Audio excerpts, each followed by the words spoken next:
বিসমিল্লাহির রহমানির রহিম।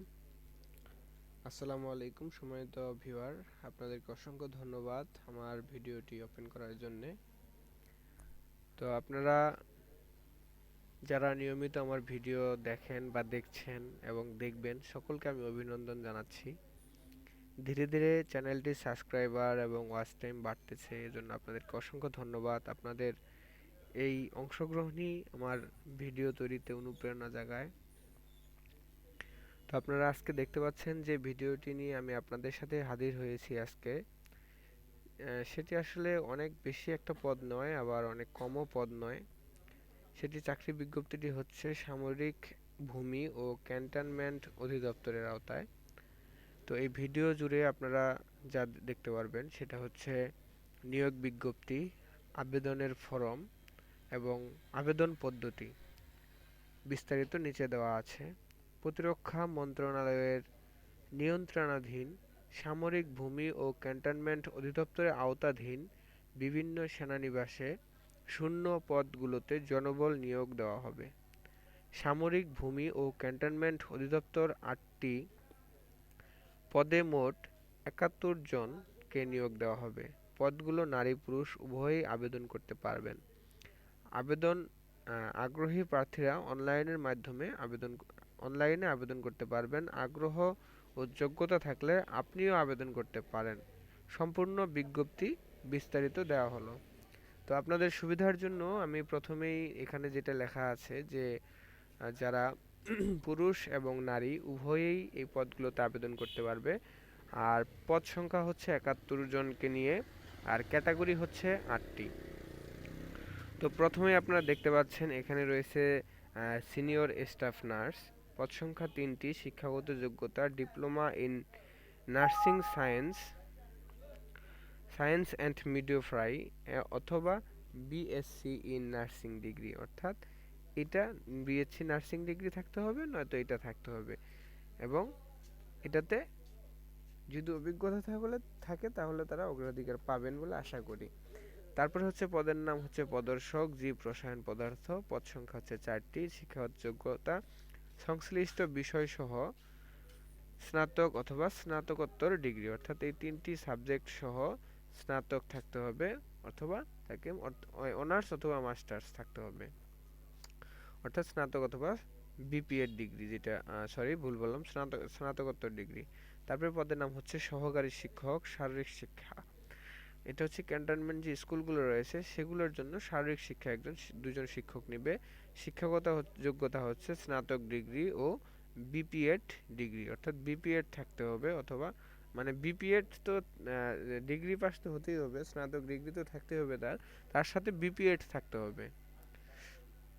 B Ed, BPEd, সিপিএড, এরকম যে অপশনগুলো আছে তার মধ্যে বিপিএড হচ্ছে আলাদা একটা ডিগ্রি, অতিরিক্ত শিক্ষা ডিগ্রি, সেটা থাকতে হবে।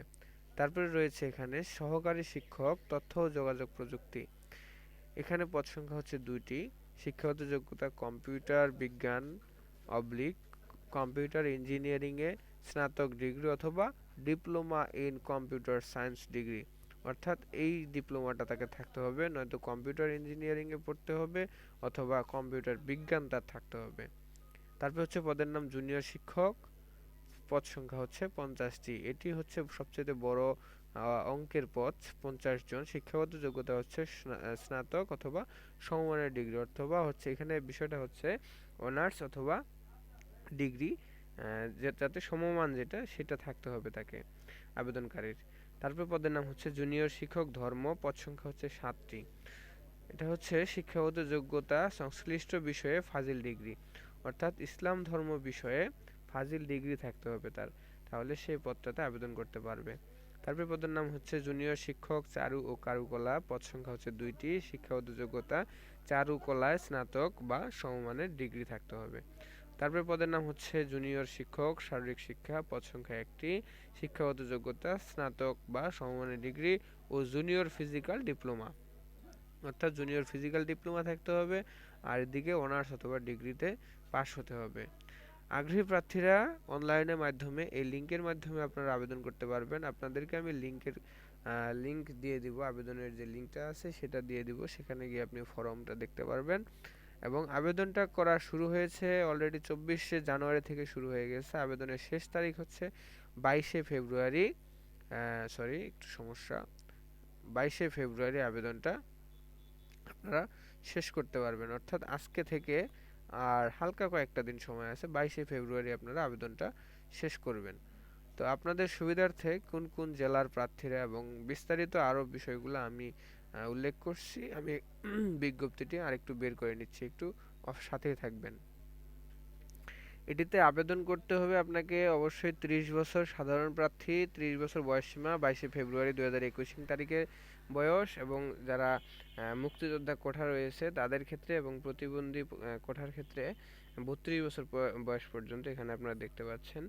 এবং আবেদন 22শে ফেব্রুয়ারি শেষ হবে বিকাল 5টায়। আমি আপনাদেরকে সাজেস্ট করব আপনারা যত তাড়াতাড়ি সম্ভব আবেদন করে ফেলবেন। তারপরে হচ্ছে এটাতে আপনার যে আবেদনগুলো আপনারা কোথায় করবেন, যে কোনো ইউডিসি সেন্টার থেকে, অথবা আপনারা আপনাদের বাজারে, হাট বাজারে দেখতে পাবেন অসংখ্য অনলাইনে কাজ করে এরকম দোকান আছে, এখান থেকেও করতে পারবেন। এবং আপনাদের যদি নিজস্ব পিসি ল্যাপটপ থাকে সেখান থেকেও করতে পারেন, অথবা ভালো মানের বড় মোবাইল থেকে সেখান থেকেও আপনারা আবেদন করতে পারবেন।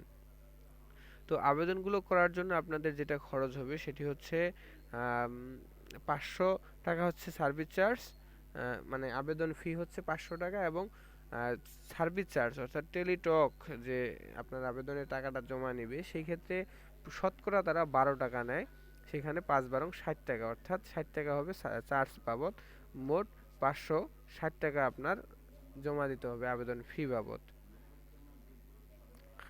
হ্যাঁ, আপনারা এখানে দেখতে পাচ্ছেন আবেদনের যে নমুনা রয়েছে সেগুলো এখানে দেওয়া আছে, কিভাবে আপনারা এসএমএস পাঠাবেন এবং বিস্তারিত বিষয়াদি, সুবিধা অসুবিধা এখানে সবকিছু দেওয়া আছে। আমি লিংক দিয়ে দেবো, আপনারা দেখে নেবেন। তো আজকের ভিডিও আর আমি বাড়াচ্ছি না, আজকের ভিডিও এই পর্যন্তই। সকলে ভালো থাকবেন, সুস্থ থাকবেন, আল্লাহ হাফেজ। সবাই চ্যানেলটি সাবস্ক্রাইব করবেন।